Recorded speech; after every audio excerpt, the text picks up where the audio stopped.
Good morning. Amphi సమర్పిస్తున్న business breakfast షోకి స్వాగతం. ఏషియన్ మార్కెట్స్ లో ఒక మిక్స్డ్ ట్రెండ్ కనిపిస్తోంది ఈ గురువారం ఉదయం. ఏషియాలో జపనీస్ ఇండెక్స్ నష్టాలతో ట్రేడ్ అవుతుంటే హ్యాంగ్సెంగ్ లాభాలతో ట్రేడ్ అవుతుంది. అలాగే వాళ్ళ చైనా, తైవాన్ ఇటువంటి మార్కెట్స్ హాలిడే తీసుకున్నాయి. ఇతర మార్కెట్స్లో మాత్రం కొంత మిక్స్డ్ ట్రెండ్ కనిపిస్తుంది. ఎస్ఎక్స్ నిఫ్టీ కూడా స్లైట్లీ వీక్ ఓపెనింగ్ను ఇండికేట్ చేస్తుంది, సుమారుగా ఒక 20 పాయింట్ల నష్టంతో. సో ఇంకా బ్యాక్ ఫుట్లోనే ఉన్నాయి ఏషియన్ మార్కెట్స్ అని మనకు ట్రెండ్ చెప్తున్న అంశం. కమాడిటీ ప్రైసెస్ వీక్గానే ఉన్నాయి. లాస్ట్ నైట్ కూడా నైమెక్స్, బ్రెంట్ ఈ రెండు వీక్గా ట్రేడ్ అయ్యాయి. దాంతో అమెరికన్ మార్కెట్స్లో కొంత నష్టాలకు ఎనర్జీ స్టాక్స్ నష్టాలను లీడ్ చేశాయి. దీంతో యాపిల్ లాంటి షేర్స్ లాభాలతో ట్రేడ్ అయినప్పటికీ ఎనర్జీ స్టాక్స్ కిందకి లాగడంతో యుఎస్ మార్కెట్స్ నష్టాలతో ముగిశాయి. సో ఇదే ట్రెండ్ కొద్దిగా ఏషియాలో కూడా కనిపిస్తుంది ప్రస్తుతం. మేబీ మండే రోజు మనం చూసిన నర్వస్నెస్ సద్దుమణిగింది, కాకపోతే ఇంకా మార్కెట్స్ ఎడ్జీగానే ఉన్నాయని చెప్పుకోవచ్చు. సో నర్వస్నెస్ అయితే పూర్తిగా తొలగిపోయినట్లుగా మనం భావించవచ్చు. సో ఇక్కడ కొద్దిగా నష్టాలతో కూడిన ట్రేడింగ్స్ జరుగుతూ మళ్ళీ కన్సాలిడేట్ అయ్యి మార్కెట్స్ సెప్టెంబర్ 21 ఈవెంట్ కోసం ఏదో చూస్తున్నాయి. ఎఫ్ఓఎంసీ మీటింగ్లో వడ్డీ రేట్ల పెంపుకు సంబంధించి ఎటువంటి ప్రకటనలు వస్తాయి. సో సెప్టెంబర్ రేట్ హైక్ మీద మాత్రం జస్ట్ ఒక 15% మంది మాత్రమే ఎక్స్పెక్ట్ చేస్తున్నారు.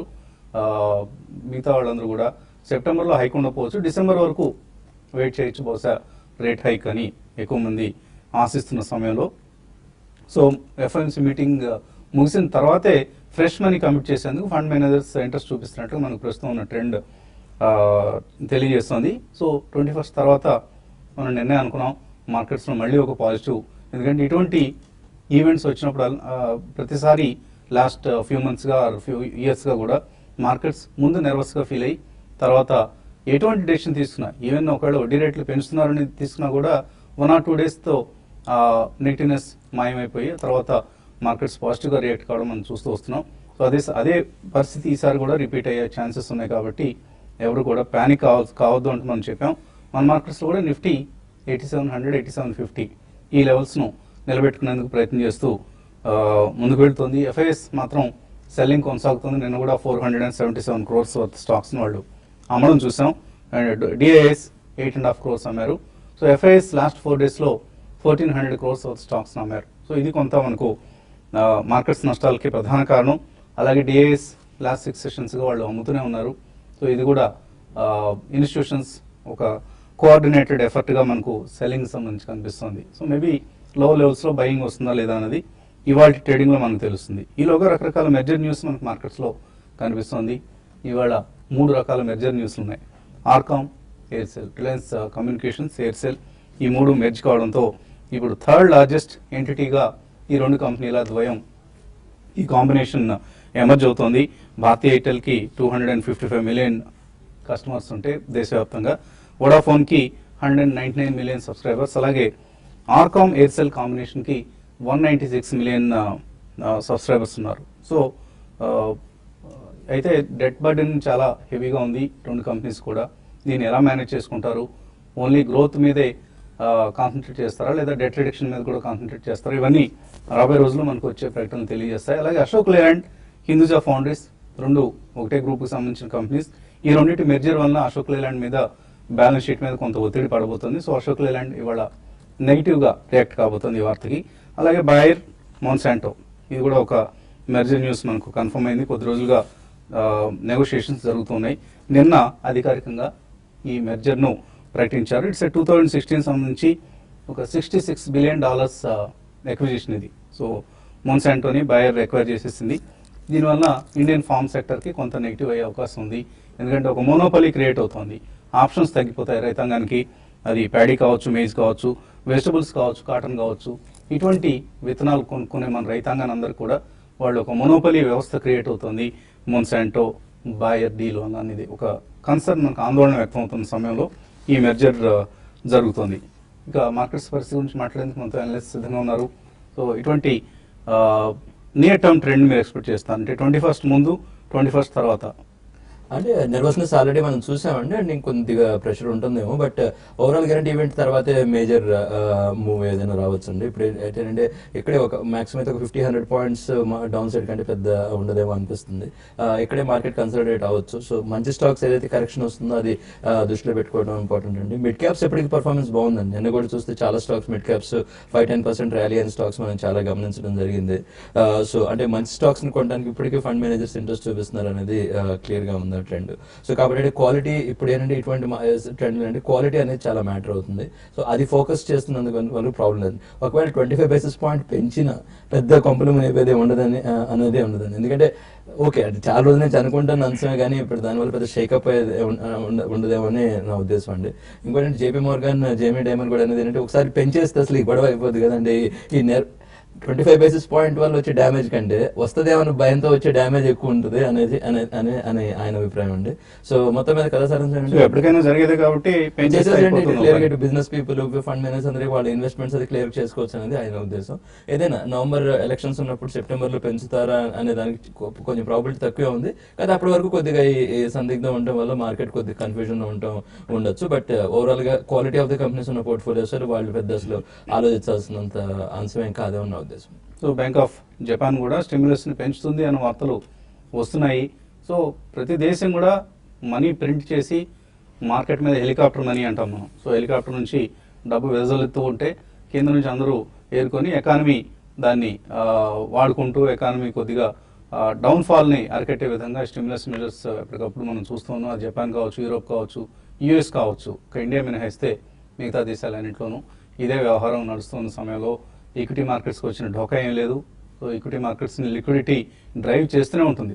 Maybe near term, short term corrections వస్తే రావచ్చు కాక ఇయర్ ఎండ్కి నిఫ్టీ 10,000 దాటడం ఖాయం అంటూ జేపీ మోర్గాన్ ఇవాల్టి వాళ్ళ ఇన్వెస్టర్ సమిట్లో ఆయన చెప్పడం జరుగుతుంది. మనకు అడ్రిన్ మోట్ అని ఆయన JP Morgan world wide chief ఆయన. So Nifty year end target is 10,000 అంటూ ఆయన చెప్తున్నారు. సో అది జరిగే అవకాశాలు హెచ్చుగానే కనిపిస్తున్నాయి. సో ట్రేడర్స్కి ఎటువంటి సలహా ఇస్తారు ఇవాళ?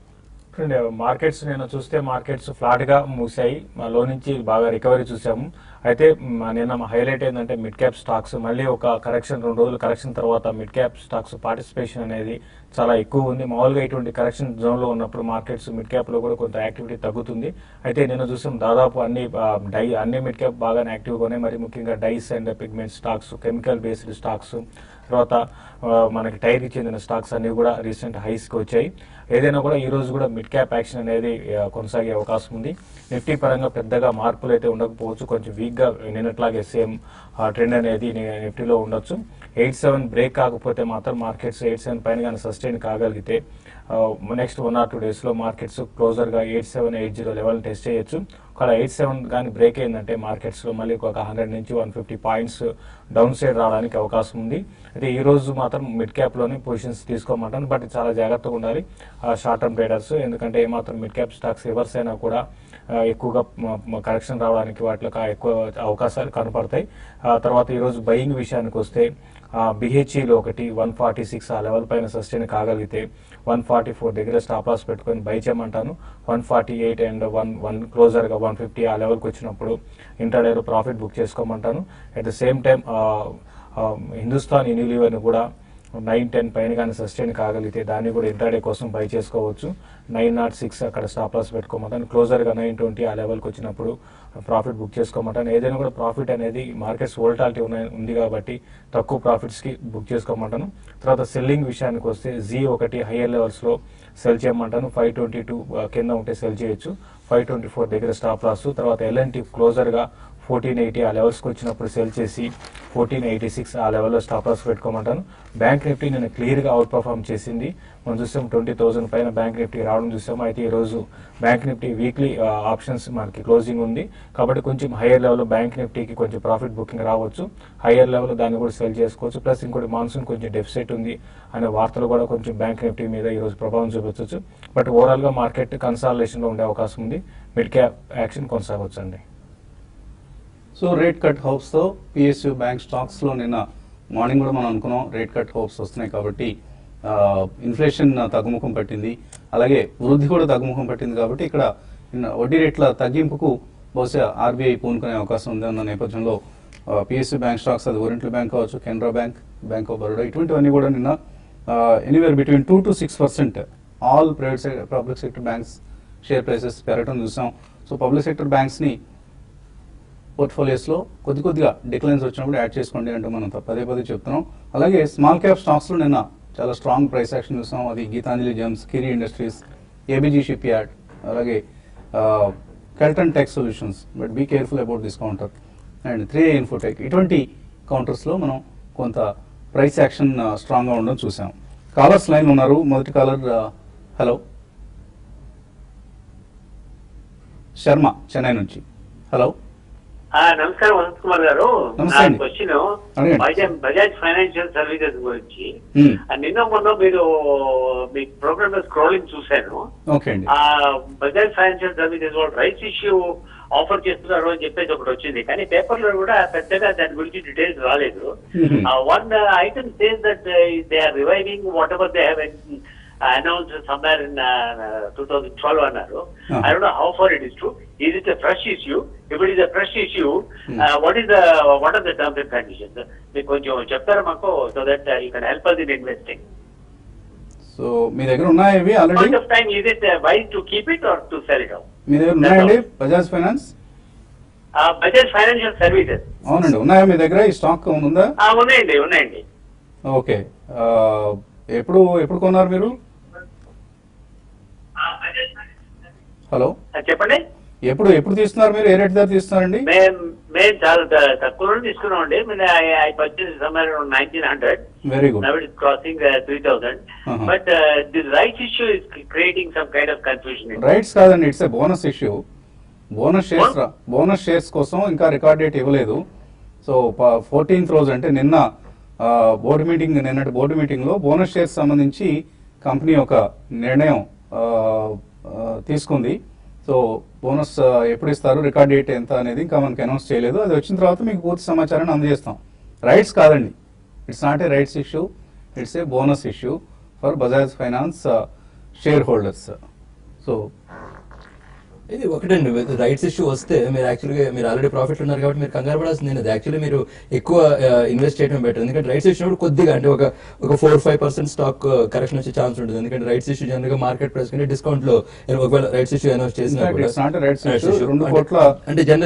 ఇష్యూ 26 కోట్ల 93 లక్షల షేర్లని అంటే 1:1 అయి ఉండొచ్చు బహుశా. మోస్ట్లీ బోనస్ షేర్స్ గా ఇవ్వాలని నిన్నటి బోర్డు మీటింగ్ లో నిర్ణయించారు. ఇంకా రికార్డ్ డేట్ అనౌన్స్ చేయాలి. కాన్సెప్ట్ కూడా రైట్స్ ఇష్యూ అనుకున్నా కూడా మీరు ఏంటంటే మంచి కంపెనీస్ రైట్స్ ఇష్యూ వచ్చినప్పుడు ఒక 4-5% కరెక్షన్ వచ్చినప్పుడు కంగారు పడాల్సిన అవసరం ఉండదండి. ఎందుకంటే ఒక డిస్కౌంట్లు ఇస్తారు, ఎందుకంటే అది ఇన్వెస్టర్స్ కి హెల్ప్ చేయడానికి, అంతేగాని అది డ్యామేజ్ అయ్యే ఇష్యూ ఏం కాదనమాట. మీరు ఎక్కువ ఇంకా మనీ ఉంది ఇంకా సబ్స్క్రైబ్ చేయాలనుకుంటే ఒకవేళ రైట్స్ ఇష్యూ ఈ కంపెనీ కాదు ఏ కంపెనీ అయినా రైట్స్ ఇష్యూ వచ్చినప్పుడు మీరు సబ్స్క్రైబ్ చేయడమే మంచిదండి, మంచి కంపెనీ అయ్యే పక్షంలో అయితే. 1:1 నిష్పత్తిలో మీకు బోనస్ షేర్స్ వస్తాయండి బజాజ్ ఫైనాన్స్ లో. సో కాబట్టి దీనికి సంబంధించి ఇంకా రికార్డ్ డేట్ ఇవ్వలేదు. సో ఇక రికార్డ్ డేట్ ఇచ్చిన తర్వాత మనకు ఎప్పటి నుంచి ఇది ఎక్స్ బోనస్ అవుతుంది అనే అంశం మనకు తెలుస్తుంది. సో నిన్నటి బోర్డు మీటింగ్లో మాత్రం 26 కోట్ల షేర్లని బోనస్ షేర్లుగా ఇప్పుడున్న షేర్ హోల్డర్స్ అందరికీ 1:1 నిష్పత్తిలో ఇచ్చేందుకు బోర్డు నిర్ణయం తీసుకుంది. So wait for the bonus shares అండి. మీరు ఒకవేళ if you're long term investor, hold it and wait for this is one of the blue chips in the financial services sector. రాబోయే రోజుల్లో ఫైనాన్షియల్ సర్వీసెస్ స్పేస్ చాలా attractive returns ఇవ్వబోతుందని మనం పదే చెప్పుకుంటూ ఉంటాం. వాటిలో కూడా క్రీమ్ ఆఫ్ ది క్రీమ్ షేర్స్లో మనకు బజాజ్ ఫైనాన్షియల్ సర్వీసెస్ ఒకటి. సో మరిన్ని కాల్స్ అలాగే మెయిల్స్ తీసుకునే ముందు, అలాగే ఇవాళ మధ్యాహ్నం 1:30 కార్యక్రమాన్ని మనం TV5లో అందించలేం, బట్ TV5 మనీలో ప్రోగ్రామ్ ఉంటుంది. వినాయక నిమజ్జనం హైదరాబాద్లో జరుగుతుంది కాబట్టి హైదరాబాద్లో వినాయక నిమజ్జనం జరిగితే వరంగల్లో వాళ్ళకేంటి, కరీంనగర్లో వాళ్ళకేంటి, విజయవాడ వాళ్ళకేంటి, లేకపోతే వైజాగ్లో వాళ్ళకేంటి అన్న ప్రశ్నలు ఉత్పన్నమయ్యే అవకాశం ఉంది. But still it's an annual feature కాబట్టి మనం ఏం చేయలేం. So 1:30 program will be carried in our TV5 money. ఈ అంశాన్ని గమనించండి. చిన్న బ్రేక్ తీస్తున్నాం ఇప్పుడు.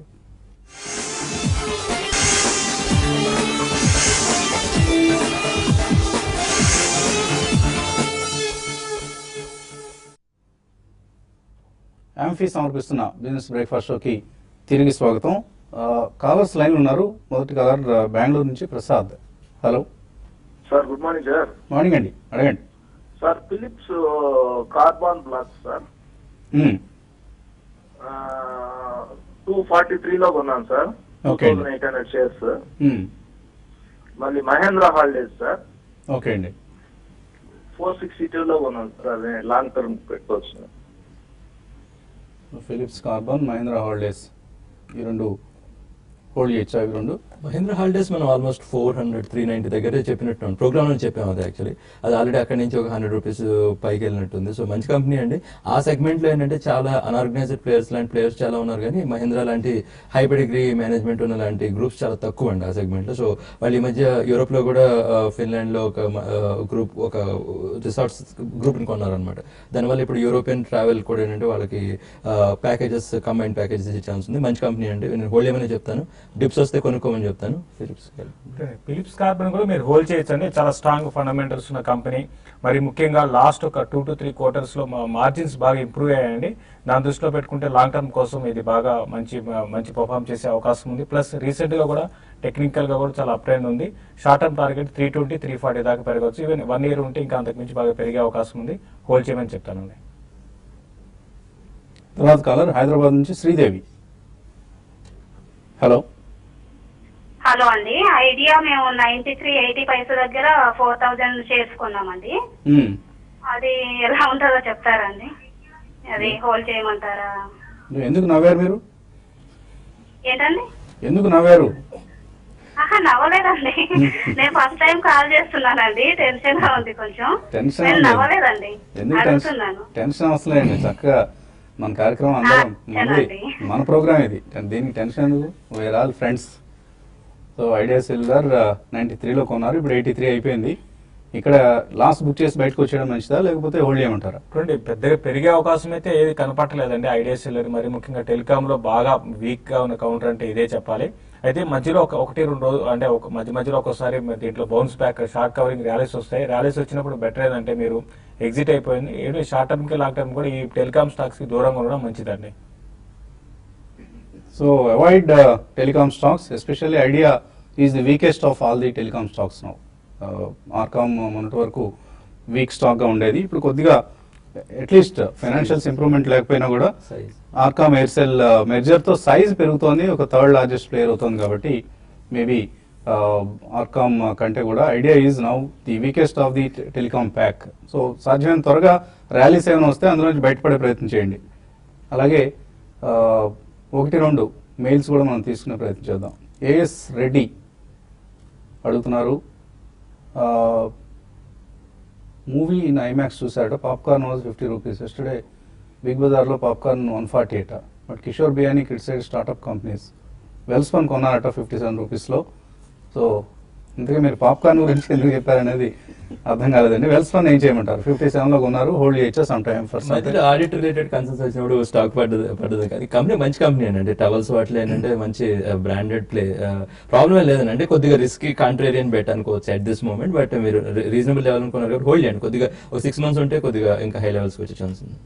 రైజ్డ్ వ్యాలిడ్ పాయింట్ అండి. పాప్కార్న్ ఎందుకు అంత రేట్ పెట్టి మనం కొనుక్కోవాలి అన్నది. ఎందుకంటే అక్కడ మనకు వేరే ఆప్షన్స్ ఏమి ఉండవు. మన ఇంటి దగ్గర నుంచి టిఫిన్ సంచి తీసుకెళ్ళడానికి వాళ్ళు ఒప్పుకోరు. కాబట్టి తప్పకుండా వాళ్ళు అమ్మిన ఎంత రేట్కి అమ్మితే అంత రేటుకి పాప్కార్న్ కొనుక్కోవాల్సిందే. అండ్ కిషోర్ బియానీ కన్సర్న్స్ వేరండి. స్టార్ట్అప్స్ సంబంధించి he has got other concerns. ఎందుకంటే ఆయన డబ్బులు రావట్లేదు, but startups are raising billions of dollars of money.